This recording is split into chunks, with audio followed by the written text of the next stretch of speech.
ये वीडियो मेरे सब्सक्राइबर के कमेंट करने पर बनाया गया है जिनका नाम स्क्रीन पर है। स्वागत है आज की इस गहन चर्चा में। आज का विषय सच में बहुत ही दिलचस्प है। बिल्कुल। और आज हम ट्राइडेंट टेक लैब्स की फाइनेंशियल रिपोर्ट, जो उनकी FY 26 की रिपोर्ट है, और उनकी आक्रामक 30% ग्रोथ स्ट्रैटेजी को डिकोड करने वाले हैं। हाँ, और इस चर्चा के लिए हमारे पास उनके अर्निंग कॉल के ट्रांसक्रिप्ट्स हैं, फाइनेंशियल डेटा और उनका इन्वेस्टर प्रेजेंटेशन जैसे ठोस स्रोत मौजूद हैं। तो इन सभी सोर्सेज से हम ये समझने की कोशिश करेंगे कि कंपनी की दिशा क्या है। देखिए, अगर हम सीधे आंकड़ों पर आएं तो ट्राइडेंट का स्टैंडअलोन रेवेन्यू करीब 26.8% बढ़ा है। मतलब कार्डस पर तो ये एक बहुत ही शानदार साल है। लेकिन जैसे ही हम उनके कंसोलिडेटेड प्रॉफिट पर नजर डालते हैं, तस्वीर पूरी तरह बदल जाती है। वही तो, वो 47.2% नीचे गिर गया है। मतलब रेवेन्यू तेजी से बढ़ रहा है, लेकिन मुनाफा लगभग आधा हो गया है। ये कैसा विरोधाभास है? यही तो सबसे बड़ा सवाल है। आज हमारा मिशन यही समझना है कि कैसे कोई कंपनी अपने मुनाफे में इतनी बड़ी गिरावट देखने के बाद भी भविष्य के लिए इतने बड़े 30% CAGR ग्रोथ के दावे कर रही है। तो चलिए इसे थोड़ा विस्तार से समझते हैं। ये मुनाफे में जो भारी गिरावट आई है, इसके पीछे असल में चल क्या रहा है? देखिए, इस गिरावट की जड़ तक जाने के लिए हमें उनकी बैलेंस शीट के उस हिस्से को देखना होगा जहां सबसे ज्यादा पैसा खर्च हो रहा है। ये कोई ऑपरेशनल विफलता या खराब मैनेजमेंट का नतीजा बिल्कुल नहीं है। अच्छा, तो क्या ये जानबूझकर किया गया फैसला है? बिल्कुल। इसे ऐसे समझिए, मुनाफे को मापने का एक बहुत अहम पैमाना होता है EBITDA मार्जिन, यानी कंपनी ने अपने कोर ऑपरेशन से कितना पैसा बनाया। हाँ, जो कि बहुत जरूरी मैट्रिक है। तो ट्राइडेंट का कंसोलिडेटेड EBITDA मार्जिन 25.1% से गिरकर सीधा 14.3% पर आ गया है। बाप रे, ये तो सच में बहुत बड़ी गिरावट है। हाँ, और इसका मुख्य कारण है टेकलैब सेमीकंडक्टर नाम की उनकी एक नई सब्सिडियरी का निर्माण, और साथ ही जो उन्होंने UAE यानी संयुक्त अरब अमीरात में भारी अंतर्राष्ट्रीय विस्तार किया है। तो इसका मतलब ये हुआ कि आज जो मुनाफा कम दिख रहा है, वो असल में सेमीकंडक्टर सेक्टर और नए बाजारों में घुसने की एक बहुत बड़ी कीमत है। सही कहा आपने। ये कीमत चुकाना उनके लॉन्ग टर्म 30% ग्रोथ प्लान का सबसे अहम हिस्सा है। और यहाँ सबसे दिलचस्प बात यह है कि ट्राइडेंट कोई हवा में तीर नहीं चला रहा है। हाँ, मैंने रिपोर्ट में पढ़ा था कि उन्होंने सेमीकंडक्टर इकोसिस्टम में अपनी जगह पक्की करने के लिए केन्स सेमीकॉन के साथ एक बहुत ही महत्वपूर्ण साझेदारी की है ना? बिल्कुल। केन्स सेमीकॉन, जिनका सानंद, गुजरात में एक बहुत बड़ा OSAT प्लांट है। OSAT यानी outsourced semiconductor assembly and test, मतलब जहां सिलिकॉन वेफर्स को काटकर असली माइक्रोचिप्स में बदला जाता है और फिर उनकी पैकेजिंग और टेस्टिंग होती है। हाँ, तो इस साझेदारी का सीधा सा मतलब है कि ट्राइडेंट का लक्ष्य सिर्फ किसी बंद कमरे में बैठकर चिप का डिजाइन बनाने तक सीमित नहीं है। उन्होंने अर्निंग कॉल में एकदम साफ कर दिया है कि वे silicon dreams to system realisation की पूरी सर्विस देना चाहते हैं। मतलब अगर से तकनीकी भाषा में कहें तो RTL से लेकर GDS2 तक का पूरा सफर। बिल्कुल। इस RTL से लेकर GDS2 वाली बात को थोड़ा और खोलते हैं, क्योंकि ये उनके बिजनेस मॉडल को समझने के लिए बहुत जरूरी है। हाँ, बताइए। RTL यानी रजिस्टर ट्रांसफर लेवल, यह चिप डिजाइन का वो शुरुआती चरण है जहां इंजीनियर चिप का बेसिक डिजिटल लॉजिक तैयार करते हैं। मतलब इसकी कोडिंग करते हैं। सही कहा। और इसके बाद ढेरों जटिल प्रक्रियाएं होती हैं और अंत में बनता है GDS2। यह वो फाइनल फिजिकल डिजाइन फाइल है, एक तरह का ब्लूप्रिंट जो प्रिंट होने के लिए सीधे मैन्युफैक्चरिंग फैक्ट्री या फाउंड्री में जाती है। ट्राइडेंट इस पूरी चेन को कंट्रोल करना चाहता है। इसे अगर एक आसान बिजनेस एनालॉजी से समझें तो ये ऐसा है जैसे कोई बहुत ही सफल सॉफ्टवेयर कंपनी जो सालों से दूसरों के क्लाउड सर्वर किराए पर लेकर अच्छी कमाई कर रही थी, अचानक से अपना खुद का एक विशाल डेटा सेंटर बनाने का फैसला करें। बहुत ही सटीक एनालॉजी है ना? मतलब आज का सारा प्रॉफिट केबल्स, जमीन और भारी हार्डवेयर खरीदने में चला जाएगा। अकाउंटिंग की किताबों में ये घाटे का सौदा लगेगा। हाँ, लेकिन कुछ सालों बाद वे किसी और के किराएदार नहीं रहेंगे, बल्कि वो बाजार को अपनी शर्तों पर चलाएंगे। लेकिन मेरा एक सवाल है, क्या मौजूदा मुनाफे की कीमत पर 2030 तक $110 बिलियन के सेमीकंडक्टर बाजार के पीछे भागना, क्या ये एक सुरक्षित दाव है? मतलब आज कंपनी को जिंदा भी तो रखना है। इसका जवाब सेमीकंडक्टर में नहीं, बल्कि उनके पुराने और जमे हुए बिजनेस में छिपा है। ये बड़ा दांव तभी टिक सकता है जब कंपनी का आधार मजबूत हो। अच्छा, यानी जो उनके 4 अलग-अलग तकनीकी वर्टिकल्स हैं, आप उनकी बात कर रहे हैं। बिल्कुल। और यहीं पर उनके 4 कोर ग्रोथ इंजन की अहमियत सामने आती है। ट्राइडेंट अब सिर्फ एक दिशा में काम नहीं कर रहा है। उनके 4 अलग-अलग इंजन हैं: power solutions, engineering solutions, cyber सुरक्षा और चौथा उनका ये नया सेमीकंडक्टर दांव। तो उनकी 30% रेवेन्यू विस्तार की जो पूरी आक्रामक रणनीति है, वो इसी बात पर टिकी है कि ये चारों इंजन एक साथ काम करें। एकदम सही। और अर्निंग रिपोर्ट में कुछ बहुत बड़े प्रोजेक्ट्स का जिक्र है जो ये साबित करते हैं कि उनके ये इंजन पूरी क्षमता से काम कर रहे हैं। हाँ, मैंने देखा कि डीआरडीओ से मतलब रक्षा अनुसंधान और विकास संगठन से उन्हें करीब 71.73 करोड़ रुपए का एक बहुत बड़ा ऑर्डर मिला है। हाँ, और सिर्फ इतना ही नहीं, केरला स्टेट इलेक्ट्रिसिटी बोर्ड यानी केएसईबी से भी 26.95 करोड़ रुपए का प्रोजेक्ट उनके खाते में आया है। तो ये आंकड़े तो साफ दिखाते हैं कि कंपनी के पास जटिल और बड़े पैमाने के सरकारी प्रोजेक्ट्स को हासिल करने और उन्हें जमीन पर उतारने की मतलब एग्जीक्यूशन की बहुत मजबूत क्षमता है। बिल्कुल।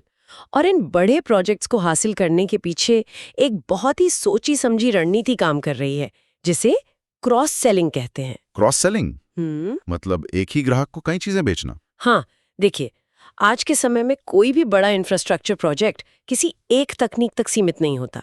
मान लीजिए डीआरडीओ को एक नया अति सुरक्षित रडार सिस्टम या संचार ग्रिड बनाना है, तो उन्हें इसके स्ट्रक्चर को डिजाइन करने के लिए उन्नत इंजीनियरिंग सॉफ्टवेयर चाहिए। उस ग्रिड को हैकर से बचाने के लिए साइबर सिक्योरिटी चाहिए, और अब उस सिस्टम को चलाने के लिए सुरक्षित स्वदेशी सेमीकंडक्टर चिप्स भी चाहिए होंगी। ध्यान एक साथ दे सकते हैं। वे रक्षा मंत्रालय के पास जाकर कह सकते हैं कि अलग-अलग वेंडर से डील करने के बजाय पूरी जिम्मेदारी हमें सौंप दें। तो यही क्रॉस सेलिंग कंपनी के लिए ऑपरेशनल रिस्क को कम करने का एक बेहतरीन सुरक्षा कवच मतलब एक ऑपरेशनल हेज बन जाता है। सही कहा। जब एक ही ग्राहक आपसे 3 अलग-अलग सेवाएं ले रहा है, तो आपका मार्केट शेयर अपने आप तेजी से बढ़ने लगता है। लेकिन यहाँ मैं थोड़ा संशय जताना चाहूंगा। मतलब व्यापार जगत में अक्सर देखा गया है कि जब कंपनियां एक साथ 4 अलग-अलग दिशाओं में पैर पसारती हैं, मतलब एक तरफ आप पावर ग्रिड के तार जोड़ रहे हैं, दूसरी तरफ रक्षा उपकरण डिजाइन कर रहे हैं और साथ ही माइक्रोचिप्स भी बना रहे हैं, तो फोकस बिगड़ने का खतरा बहुत बढ़ जाता है। हाँ, ये एक बहुत ही जायज जोखिम है।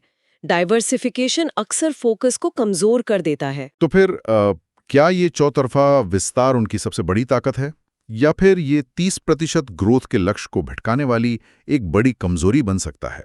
देखिए, अगर हम ट्राइडेंट के सरकारी ग्राहकों की प्रकृति को देखें, तो ये विस्तार उनकी मजबूरी भी है और ताकत भी। अच्छा, वो कैसे? सरकारी ठेकों के साथ सबसे बड़ी समस्या लंपीनेस की होती है। लंपीनेस यानी किसी एक समय में अचानक से बहुत सारा रेवेन्यू आ जाना और फिर लंबे समय तक कोई आमदनी ना होना। एकदम सही। सरकारी टेंडर अक्सर चुनावों, बजट पास होने में देरी या प्रशासनिक लाल फिताशाही के कारण महीनों तक अटक जाते हैं। हाँ, भारत में ये बहुत आम बात है। तो किसी एक तिमाही में ट्राइडेंट को बड़ा ऑर्डर मिल सकता है, जिससे बैलेंस शीट बहुत अच्छी दिखेगी, और अगली 2 तिमाहियों तक शायद कोई बड़ी बिलिंग ही ना हो। तो अगर ट्राइडेंट सिर्फ पावर सेक्टर पर निर्भर रहता, तो किसी भी देरी से उनका पूरा कैश फ्लो सूख सकता था। बिल्कुल, लेकिन इन 4 इंजनों के होने से अगर पावर सेक्टर में टेंडर रुकता है, तो साइबर सिक्योरिटी या इंजीनियरिंग सॉल्यूशन से आने वाली आमदनी कंपनी को स्थिरता देती है। और ये स्थिरता ही उस 30% CAGR ग्रोथ की असली चाबी है। लेकिन इन 4 इंजनों को लगातार और तेजी से चलाने के लिए ट्राइडेंट सिर्फ ये नहीं बदल रहा है कि वो क्या बेचते हैं। हाँ, बल्कि वे ये भी पूरी तरह से बदल रहे हैं कि वे कैसे बेचते हैं। वही तो, उनके बिजनेस मॉडल में एक बहुत बड़ा बदलाव हो रहा है, रीसेलिंग से हाई मार्जिन सर्विस डिलीवरी की तरफ। और ये शायद उनकी पूरी रणनीति का सबसे महत्वपूर्ण हिस्सा है।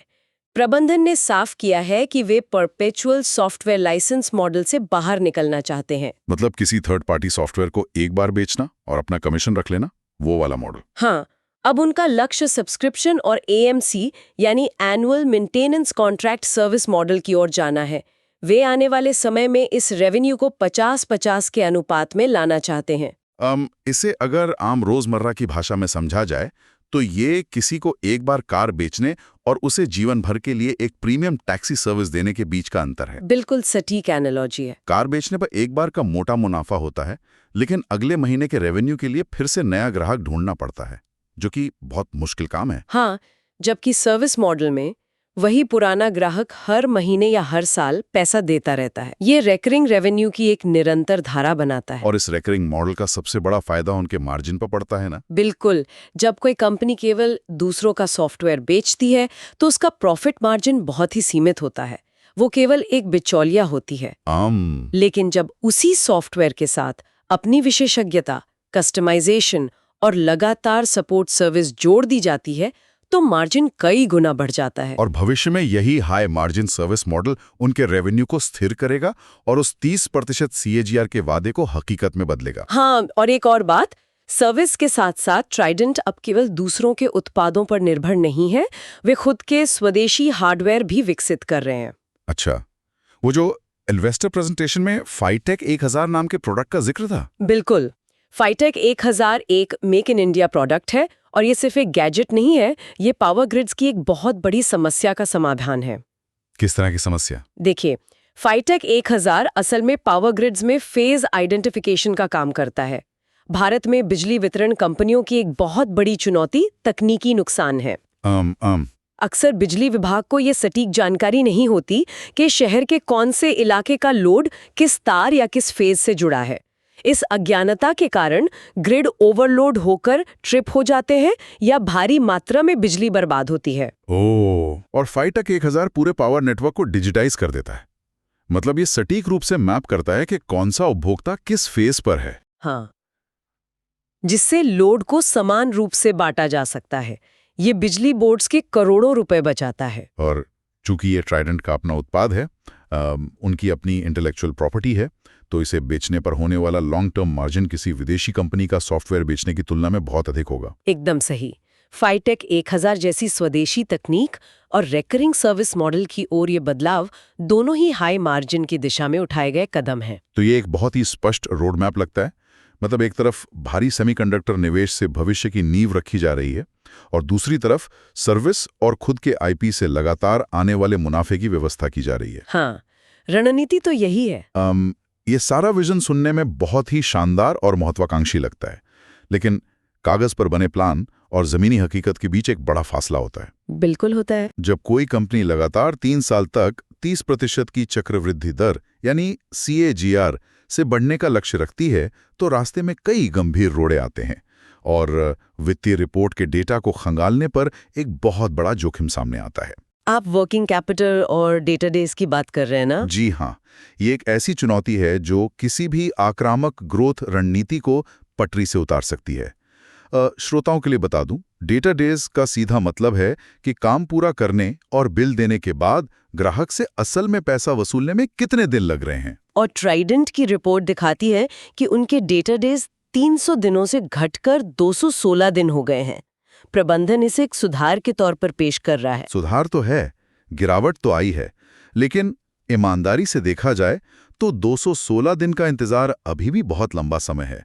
मतलब ये 7 महीने से ज्यादा का समय है। हाँ, ये सच में बहुत ज्यादा है। तब किसी कंपनी को अपने किए गए काम का पैसा 7 महीने बाद मिलता है, तो उसे रोजमर्रा के खर्चे चलाने, कर्मचारियों को वेतन देने और नए सेमीकंडक्टर प्रोजेक्ट्स में निवेश करने के लिए नकदी की भारी समस्या का सामना करना पड़ता है। बिल्कुल, इसका सीधा असर कंपनी के ऑपरेशनल कैश फ्लो पर पड़ता है और उन्हें शॉर्ट टर्म उधारी का सहारा लेना पड़ता है। तो क्या इस वर्किंग कैपिटल के भारी दबाव के बीच 30% की आक्रामक ग्रोथ हासिल करना एक बहुत बड़ा एग्जीक्यूशन रिस्क नहीं है? ये एक बहुत बड़ा रिस्क है। सरकारी ठेकों, विशेषकर PSU और रक्षा विभाग के साथ काम करने की ये एक कड़वी सच्चाई है। पैसा डूबता नहीं है, सुरक्षित होता है, लेकिन आता बहुत देर से है। तो सवाल ये उठता है कि क्या ये लक्ष्य यथार्थवादी है? देखिए, अर्निंग कॉल में जब विश्लेषकों ने इस पर सवाल उठाए तो प्रबंधन का तर्क था कि वे अब अपने बिजनेस का संतुलन बदल रहे हैं। अच्छा, कैसे? वे केवल सरकारी ठेकों पर निर्भर नहीं है। प्राइवेट सेक्टर से आने वाला बिजनेस, जिसमें भुगतान बहुत तेजी से होता है, वो इस सरकारी देरी को संतुलित करने में मदद करेगा। ये एक अच्छा कदम है। और इसके अलावा वे बड़े ठेकों में माइलस्टोन बिलिंग पर जोर दे रहे हैं ताकि पूरे प्रोजेक्ट के खत्म होने का इंतजार ना करना पड़े, मतलब काम के हर चरण के पूरे होने पर कुछ पैसा मिलता रहे। ये तो हुई कैश फ्लो की बात, लेकिन इसके साथ ही एक और जोखिम है जिसे हम नजरअंदाज नहीं कर सकते। ट्राइडेंट टेक्लैब्स नेशनल स्टॉक एक्सचेंज के एसएमई प्लेटफॉर्म पर लिस्टेड है। हाँ, NSE SME एक्सचेंज। और हम जानते हैं कि एसएमई एक्सचेंज पर शेयरों में लिक्विडिटी सामान्य बाजार की तुलना में काफी कम होती है और यहाँ उतार चढ़ाव यानी वोलेटिलिटी बहुत ज्यादा होती है। बिल्कुल, एक भी तिमाही में उम्मीद से कम नतीजे आने पर शेयर की कीमत में भारी गिरावट आ सकती है। तो ये 30% CAGR का टारगेट इस एसएमई लिक्विडिटी रिस्क के खिलाफ कैसे टिके रहा? बजाय 3 साल के 30% CAGR लक्ष्य पर ध्यान केंद्रित करें। मतलब वे चाहते हैं कि बाजार उन्हें एक शॉर्ट टर्म ट्रेडर के नजरिए से नहीं बल्कि एक लॉन्ग टर्म इन्वेस्टर के नजरिए से देखें। एकदम सही।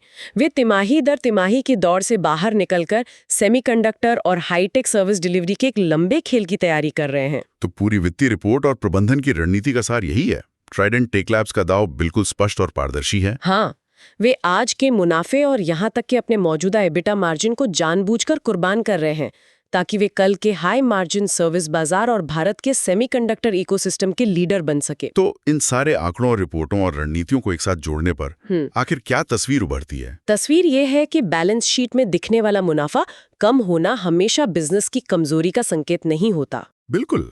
कभी कभी ये एक बहुत बड़े ढांचागत बदलाव की कीमत होती है। जब आप एक नई जमीन तैयार कर रहे होते हैं तो बीज बोने और फसल काटने के बीच एक लंबा समय होता है जहां केवल निवेश होता है, रिटर्न नहीं। और ट्राइडेंट अभी उसी भारी निवेश के दौर से गुजर रहा है। उनके 4 तकनीकी वर्टिकल्स उन्हें जरूरी स्थिरता दे रहे हैं। उनका नया सर्विस मॉडल भविष्य के रेवेन्यू मार्जिन को सुरक्षित कर रहा है और फाइटेक 1000 जैसे स्वदेशी उत्पाद उन्हें बाजार में एक अलग पहचान दे रहे हैं। हाँ, वर्किंग कैपिटल और SME लिक्विडिटी की चुनौती जरूर है, लेकिन क्रॉस सेलिंग और प्राइवेट सेक्टर का संतुलन उस जोखिम को कम करने का काम कर रहा है। तो इस गहन विश्लेषण को समेटते हुए आइए एक ऐसे बड़े विचार पर गौर करें जो इस एक कंपनी की कहानी से कहीं आगे जाता है।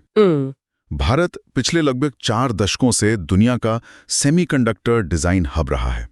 दुनिया की बड़ी से बड़ी और सबसे उन्नत माइक्रोचिप्स का डिजाइन भारत में मौजूद टैलेंट ने ही तैयार किया है। ये तो है, डिजाइन यहाँ होता है लेकिन चिप्स कहीं और बनती हैं। वही तो, जब बात उन डिजाइन्स को एक भौतिक चिप में बदलने यानी मैन्युफैक्चरिंग की आती है तो हम वैश्विक मंच पर हमेशा बहुत पीछे खड़े नजर आए। बिल्कुल। अब जब सरकारी नीतियों के समर्थन से और ट्राइडेंट व केन्स जैसी कंपनियों के आक्रामक निवेश से इस तकनीक को पूरी तरह स्वदेशी रूप से भारत में बनाने की दिशा में काम हो रहा है, तो क्या ये केवल एक कंपनी की बैलेंस शीट सुधारने की व्यावसायिक रणनीति है या फिर ये भारत की तकनीकी आत्मनिर्भरता की दिशा में एक ऐसा कड़ा और ऐतिहासिक इम्तिहान है जिसका परिणाम आने वाले दशक में वैश्विक टेक वर्ल्ड का पूरा भौगोलिक और आर्थिक नक्शा ही बदल सकता है?